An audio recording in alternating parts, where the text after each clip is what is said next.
ಆದರೆ ಸಂಸದರು ಇಲ್ಲಿಯವರೆಗೆ ಯಾವುದೇ ಒತ್ತಡ ಅಥವಾ ಪ್ರಯತ್ನಗಳು ಮಾಡ್ತಾ ಇಲ್ಲ. ಅನುದಾನಗಳು ಮಾತಾಡಲಿಲ್ಲ, GST ಬಾಕಿನವರು ಮಾತಾಡಲಿಲ್ಲ. ಕಳೆದ ಬಾರಿ ಕರೆದಾಗೂ ಕೂಡ ಬೇರೆ ಬೇರೆ ಕಾರಣ ಕೊಟ್ಟು ಬರೋದಿಲ್ಲ ಅಂತೇಳಿ ಇದು ಸರ್ಕಾರಕ್ಕೆ ಸಂಬಂಧಪಟ್ಟಂಥ ವಿಚಾರ. ಈಗ ಲೋಕಸಭೆಯಲ್ಲೂ ಕೂಡ ಸದನ ನಡೀತಾ ಇದೆ. ರಾಜ್ಯದ ಹಿತ ಕಾಪಾಡಬೇಕಾಗಿರ್ತಕ್ಕಂಥದ್ದು ಕೇಂದ್ರ ಮತ್ತು ರಾಜ್ಯದ ಕರ್ತವ್ಯ. ಮತ್ತು ಶಾಸಕರಿರ್ಬೋದು, ಸಂಸತ್ ಸದಸ್ಯರಿರ್ಬೋದು, ಇಬ್ಬರೂ ಕೂಡ ಈ ರಾಜ್ಯದ ಹಿತದೃಷ್ಟಿಯನ್ನು ಕಾಪಾಡಿಕೊಂಡು ರಾಜ್ಯದ ಜನರಿಗೆ ನ್ಯಾಯ ಒದಗಿಸುವಂಥ ಕೆಲಸ ಮಾಡಬೇಕು. ಇವತ್ತೇನು ಕರ್ನಾಟಕಕ್ಕೆ ಪದೇ ಪದೇ ಅನ್ಯಾಯ ಆಗ್ತಾ ಇದೆ, ಅದನ್ನು ಪ್ರತಿಭಟಿಸುವಂಥ ಮನಸ್ಥಿತಿಯನ್ನು ಯಾವುದೇ ರಾಜ್ಯದ ಸಂಸತ್ ಸದಸ್ಯರು ಕೂಡ ಇಟ್ಕೊಂಡಿಲ್ಲ. ಕಾರಣ ಅವ್ರ ಪಕ್ಷ ಮತ್ತು ಆಡಳಿತ ಹೀಗೆ ಹಲವಾರು ಕಾರಣಗಳನ್ನು ಇಟ್ಕೊಂಡು ಮಾಡ್ತಾ ಇಲ್ಲ ಅಂಥೇಳಿ ಕಾಣಿಸ್ತದೆ. ಆದರೆ ಇವತ್ತು ನಮ್ಮ ನೀರಾವರಿ ವಿಚಾರಕ್ಕೆ ಸಂಬಂಧಪಟ್ಟಂತೆ ಇವತ್ತು ಲೋಕಸಭಾ ಅಧಿವೇಶನ ನಡೀತಾ ಇದೆ. ಬಜೆಟ್ ಬಗ್ಗೆ ಚರ್ಚೆಗಳು ಪ್ರಾರಂಭ ಆಗ್ತಾ ಇದೆ.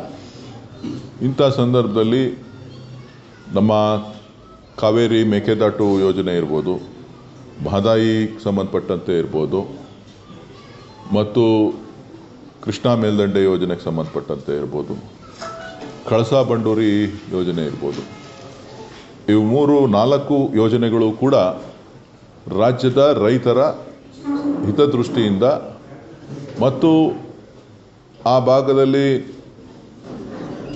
ನೀರಾವರಿ ಯೋಜನೆಗಳನ್ನು ಸಂಪೂರ್ಣಗೊಳಿಸಲಿಕ್ಕೆ ಬೇರೆ ರಾಜ್ಯಗಳಿಗೆ ರಾಷ್ಟ್ರದಲ್ಲಿ ಯಾವ ರೀತಿಯಾದಂಥ ಬೆಂಬಲವನ್ನು, ಹಣಕಾಸಿನ ನೆರವನ್ನು ಕೇಂದ್ರ ಸರ್ಕಾರ ಕೊಡ್ತಾ ಇದೆ, ಅದೇ ರೀತಿ ಕರ್ನಾಟಕಕ್ಕೆ ಕೊಡಬೇಕು ಅಂತಕ್ಕಂಥದ್ದು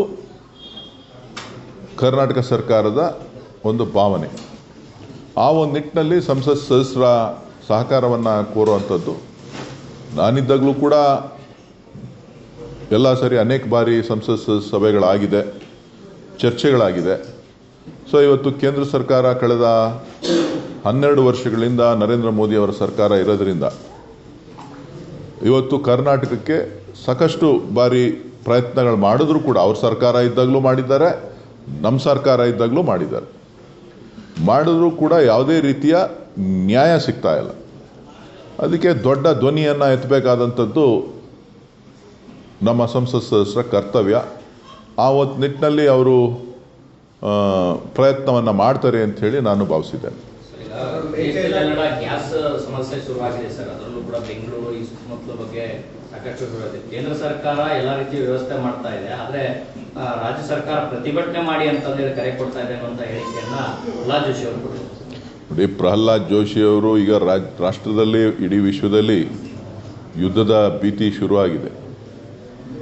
ಸೊ ಅದು ಅನೇಕ ಕಾರಣಗಳಿರ್ಬೋದು. ಯುದ್ಧ ನಡೀತಾ ಇರೋದ್ರಿಂದ ಎಲ್ಲ ರೀತಿಯ ಸಮಸ್ಯೆಗಳನ್ನು ನಾವು ಒಂದು ಪಾರ್ಟ್ ಅಲ್ಲದೇ ಇದ್ದರೂ ಕೂಡ ನಮ್ಮ ಮೇಲೆ ಅದರ ಪರಿಣಾಮ ಬಿದ್ದೇ ಬೀರುತ್ತೆ. ಈಗಾಗಲೇ ಅದರ ಪರಿಣಾಮವನ್ನು, ಯುದ್ಧದ ಪರಿಣಾಮವನ್ನು ನಾವು ನೋಡ್ತಾ ಇದ್ದೇವೆ. ಸೊ ಹಾಗಾಗಿ ಕೇಂದ್ರ ಸರ್ಕಾರ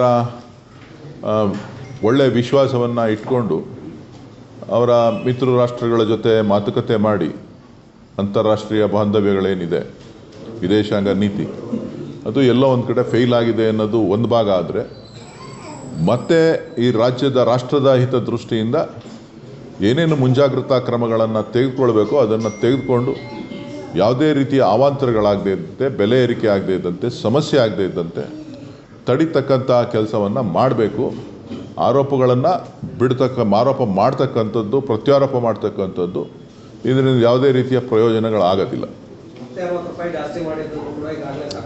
ಅದು ಹೇಳಿದ್ನಲ್ಲ, ಒಬ್ರನ್ನೊಬ್ರನ್ನ ಆರೋಪ ಪ್ರತ್ಯಾರೋಪ ಮಾಡೋದ್ರಲ್ಲಿ ಯಾರ ಕೈಯಲ್ಲೂ ಇಲ್ಲ. ಏನು ಪ್ರಧಾನಮಂತ್ರಿಗಳಾಗಲಿ, ಪ್ರಹ್ಲಾದ್ ಜೋಶಿಯವರಾಗಲಿ $60 ಇದ್ದಾಗ ಕಮ್ಮಿ ಮಾಡಿಬಿಟ್ಟು ಜನಕ್ಕೇನು ಕಡಿಮೆ ಬೆಲೆಗೆ ಗ್ಯಾಸ್ ಆಗಲಿ, ಪೆಟ್ರೋಲ್, ಡೀಸೆಲ್ ಆಗಲಿ ಕೊಡಲಿಲ್ಲ. ಸೊ ಸುಮ್ಮನೆ ಅದನ್ನು ಆರೋಪ ಮಾಡೋದನ್ನು ಬಿಟ್ಟು ಪ್ರತ್ಯಾರೋಪಗಳನ್ನು ಮಾಡಿದ ಆಡಳಿತದಲ್ಲಿದ್ದೀರಿ, ಆಡಳಿತದಲ್ಲಿರುವಂಥ ಸಂದರ್ಭದಲ್ಲಿ ರಾಷ್ಟ್ರದ ಜನರಿಗೆ ನ್ಯಾಯ ಒದಗಿಸುವಂಥ ಕೆಲಸವನ್ನು ಮಾಡಿ. ಕೇವಲ ಹೇಳಿಕೆಗಳಿಗೋಸ್ಕರ ಸೀಮಿತ ಆಗೋದು ಬೇಡ. ಸಿದ್ದರಾಮಯ್ಯ ಅವರು ತಮ್ಮ ದಾಖಲೆ ಬಜೆಟ್ ಮಂಡಿಸಿದ್ದಾರೆ. ಆದರೆ ರಾಮನಗರ ಶಾಸಕರು ನಮಗೆ ಬಜೆಟ್ ಸಮಾಧಾನ ತಂದಿಲ್ಲ, ನಂಬಿಕೆ ಹುಸಿಯಾಗಿದೆ, ಅಭಿವೃದ್ಧಿ ಬೇಕಂತ ಹೇಳಿದ್ರೆ ನಾವು ಡಿ ಕೆ ಶಿವಕುಮಾರ್ ಅವ್ರನ್ನೇ ಅವಲಂಬಿಸಬೇಕಾಗಿದೆ ಅಂತ ಹೇಳಿ. ಅದ್ರ ಬಗ್ಗೆ ನನಗೆ ಮಾಹಿತಿ ಇಲ್ಲ, ಅವ್ರು ಏನು ಹೇಳಿಕೆ ಕೊಟ್ಟಿದ್ದಾರೆ ಅನ್ನೋದ್ರ ಬಗ್ಗೆ ನೋಡ್ಬಿಟ್ಟು ನಾನು ಹೇಳ್ತೀನಿ. ಭಾಳ ಪ್ರಮುಖವಾಗಿ ಹೆಚ್ಚಿನ ವಿಡಿಯೋಗಳಿಗೆ ಪ್ರತಿಧ್ವನಿ ಯೂಟ್ಯೂಬ್ ಚಾನೆಲ್ ಸಬ್ಸ್ಕ್ರೈಬ್ ಮಾಡಿ, ಬೆಲ್ ಐಕಾನ್ ಕ್ಲಿಕ್ ಮಾಡಿ.